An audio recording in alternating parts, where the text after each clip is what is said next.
C'est certainement sur cette moyenne de points qu'on décidera du classement de la saison régulière. Avec l'ouverture du score pour Lugano, quelque peu contre le cours du jeu, le gardien a laissé filer la rondelle entre les jambes et Lugano par le bâton de Luca Fazzini pour l'ouverture du score. Il porte le numéro 17, mais c'est bien son 18e but de l'exercice.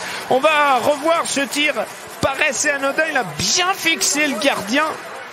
Et il trompe la vigilance de Tchatcho. On revoit encore une fois. Non, c'est pas entre les jambes, c'est entre la mitaine et le corps que Tchatcho laisse filer cette rondelle. Erreur du à la toute dernière minute, alors même que les Genevois étaient dans le quart. Avec une chance, c'est le deuxième but pour Lugano. Il tombe à 2 minutes 29 de la deuxième sirène avec Butker pour récompenser la formation de Serge Pelletier, clairement dominatrice, qui a pris le match à son compte depuis de longues minutes maintenant et qui, logiquement, avec l'accélération de Burgler, la rondelle relâchée par le gardien Tchatcho, encore une fois quelque peu responsable, comme sur l'ouverture du score. Regardez, la rondelle qui revient avec une habilité certaine.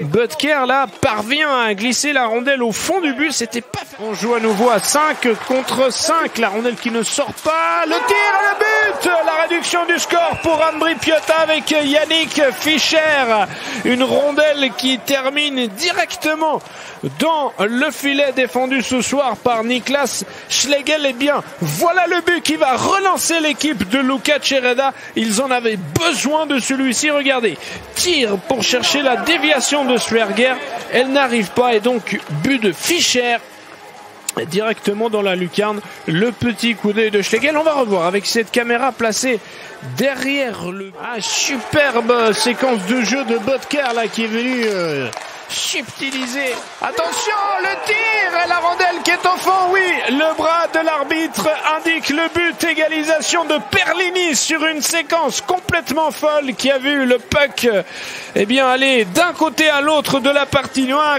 Sur la fin de la séquence, regardez, c'est encore une fois la ligne de Sverger, Flynn et Perlini avec un tir très puissant de Perlini, deuxième but en 2 matchs. De garder le puck en zone d'attaque. Fazzini toujours. Très bon match pour lui. Le tir, la déviation et le but. Le but pour Joseph qui arrive donc de Viège et qui pour son premier match dans l'élite du hockey helvétique trouve le chemin du but sur cette séquence. Il a obtenu la confiance de Serge Pelletier qui déclarait avant le match qu'il allait profiter de ce match pour vraiment faire connaissance avec lui. Grâce à cette habile déviation, il redonne l'avantage à Lugano qui n'aura finalement pas douté longtemps dans ce match et qui reprend tout de suite un but d'avance.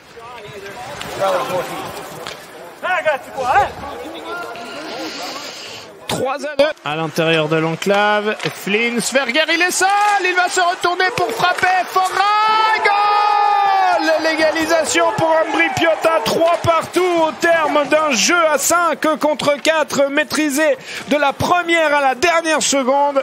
Les deux équipes exténuées.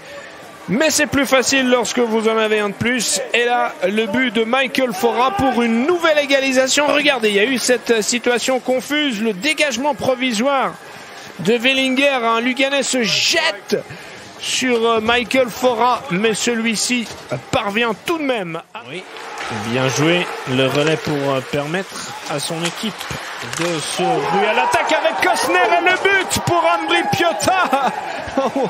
On se provoque évidemment.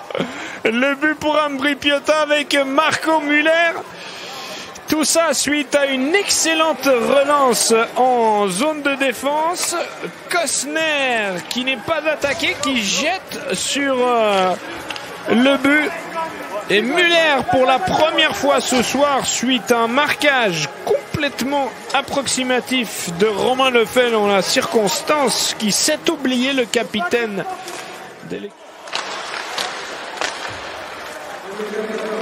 Le retour de Julius Nettinen. Lugano n'a pas profité. La frappe et le but. Et bien le voilà. Lugano qui n'a pas réussi à marquer à 4 à 5 contre 4, mais l'instant même où Julius Nettinen sautait sur la surface de jeu, eh bien c'est Team Id qui décroche un boulet de canon. On va le revoir, regardez, il s'approche, il rentre dans la zone, boum! C'est au fond et Lugano égalise à 4 partout. 4 partout entre Lugano et Ambri Piotta. Ambri semblait tenir. That's stupid. A-t-on entendu via le micro? Ah dommage, mauvais contrôle pour Ambri avec Yannick Fischer. La rondelle qui termine au fond du but. But pour Lugano. But pour Lugano. Ambri Piotta avait sorti son gardien. Que s'est-il passé? Lugano marque le 5e. Lugano a marqué le 5e but. Il y avait une pénalité et c'est une passe en retrait incroyable. Incroyable séquence. Incroyable séquence de jeu avec ce mauvais contrôle de Fischer. Chacho avait quitté sa cage. 6 contre 5 avec le dégagement manqué pour Arcobello. Perlini a perdu le puck. On catapulte de l'autre côté. C'est le 6e but pour Lugano qui valide définitivement ce succès. 6 derbys cette saison pour Lugano. 6 victoires pour l'équipe de Serge Pelletier qui l'eût cru. Ambri Piotta n'aura pas réussi une seule fois à battre il Grande Lugano. Et le but décisif marqué par Reto Suri. Lugano a marqué 3 fois lors des 3 dernières minutes de ce match. Regardez, il ne regarde même pas Reto Suri. Il sait où est la cage.